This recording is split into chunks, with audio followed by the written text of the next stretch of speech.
Moral principles are something that has bothered philosophers for as long as we can remember.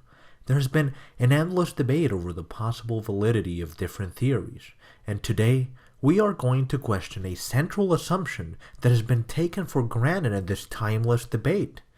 At the center of the discussion has laid the classical divide between consequentialists and deontologists. And before we dive deep into the good stuff, it's good to review, however briefly, a few things. Consequentialists believe that the moral rightness or wrongness of any given act is dependent, as the name implies, on the consequences that the act brings about. So, if killing one person has the consequence of saving 1,000 innocent lives, then killing would be acceptable in those circumstances, maybe even imperative.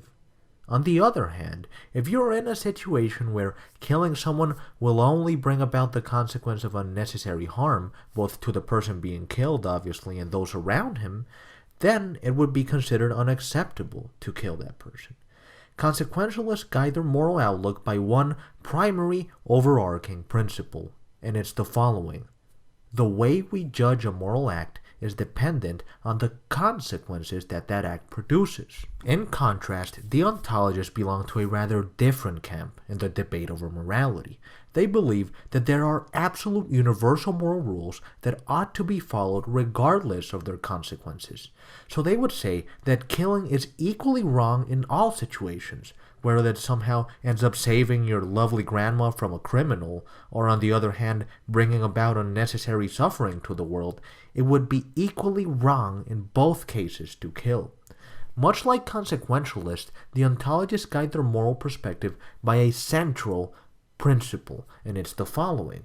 The moral value of the acts we carry out is absolute and categorical, and it does not depend in any way on the consequences they bring about. Now that we've shortly gone over these details, albeit somewhat simplistically, you're about to listen to how this debate can be rendered entirely moot when looked at from a certain perspective. If you take a close look at the previous descriptions about each school of thought, you'll quickly notice that they both rely on principles. The idea of deriving general, universal, exceptionalist principles that explain everything seems to be a fundamental human tendency that spans across a myriad disciplines. We have general scientific laws that explain everything, from motion to heat transfer and so on. Likewise, we have laws that explain and purportedly determine human behavior. For God's sake, we even have derived principles of comedy in an effort to explain what makes something funny. And so, surely the space of morality must be no different, right?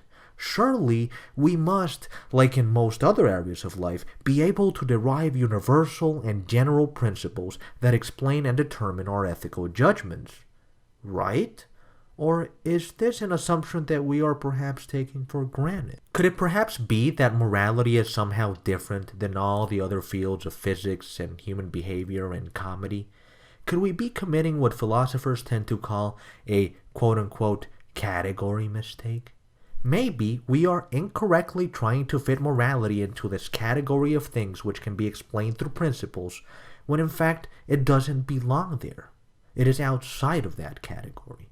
Moral particularism is the view that the idea of having moral laws or principles that can fully determine our ethical judgments is fundamentally flawed. They believe that morality instead relies on a quote-unquote contentless practical capacity to respond to the nuances of each situation. This idea that we can codify our moral judgments in abstract, timeless principles is a misbegotten notion, they claim, and the heritage of a Judeo-Christian law-based conception of morality. And to show their point, they claim that whatever moral principle it is you are intending to derive, if you look at it closely enough, you'll notice that it won't have the same effect in every situation. And this completely flies in the face of this idea of moral principles being exceptionless. To give you an example, imagine that you want to abide by the principle, "you shall not kill," and you find yourself in two different situations. In situation A, you find yourself upset at your friends who ditched you and going to the movies. In situation B, you're trying to save your lovely grandma from a vicious criminal who wants to torture her for no reason. It's clear that these two situations are worlds apart. We would all agree that in the first situation, the principle "you shall not kill" ought to be followed. But in the second situation, it is probably best not followed.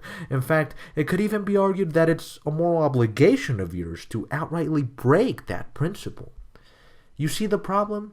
You have a principle that you are claiming to be universal and exceptionless, but somehow should not apply in certain circumstances?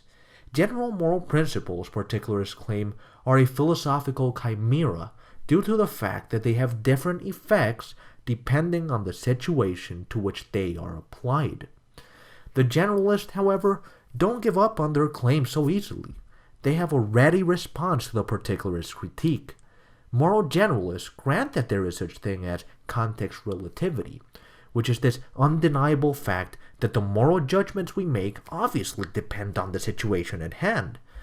But, they claim, this isn't an argument against the applicability of moral principles. It's an argument against insufficiently complete moral principles. In the examples mentioned before, the generalists would claim that it is a mistake to say that the very different circumstances of wanting to kill your friend for ditching you and saving your grandma from a murder are governed by the same principle of "you shall not kill." The cases, they would claim, are governed by two distinct principles that are more specific than "you shall not kill," which is insufficiently developed.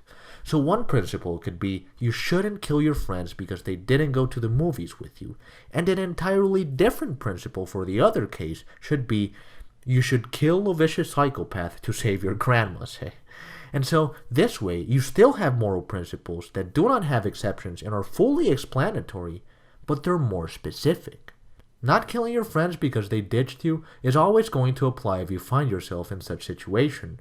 Likewise, killing a criminal who wants to harm your grandma is also going to apply in every case relevant to the principle. No exceptions.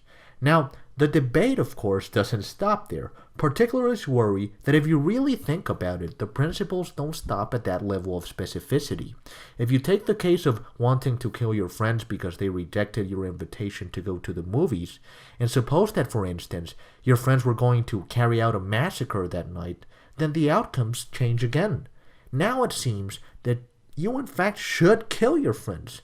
So maybe the principle should be you shouldn't kill your friends if they ditch your invitation to the movies and if they're not going to carry out a massacre that night.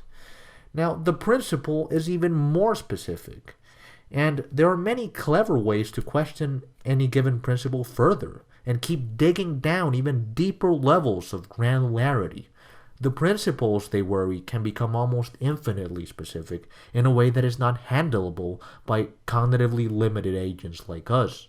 Furthermore, there is a preoccupation on the part of the critics of moral generalism that whenever a principle makes a difference in a given moral scenario, it is unwarranted to assume that that principle will have exactly the same effect in another, identical moral scenario. If I apply the principle that I should kill a murderer who wants to harm my grandma, it does not necessarily follow that you should do the same thing if you find yourself in such situation.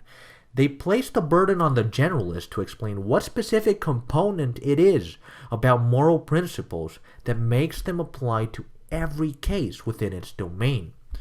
This is, if anything, only a cursory view of the points and counterpoints of each side of the debate. For this video, I merely wanted to introduce you to the topic and lay the scope of the discussion for you if you're interested in pursuing an inquiry even further. Anyways, we have reached the end of this episode of the podcast. Thanks for listening, and see you next time.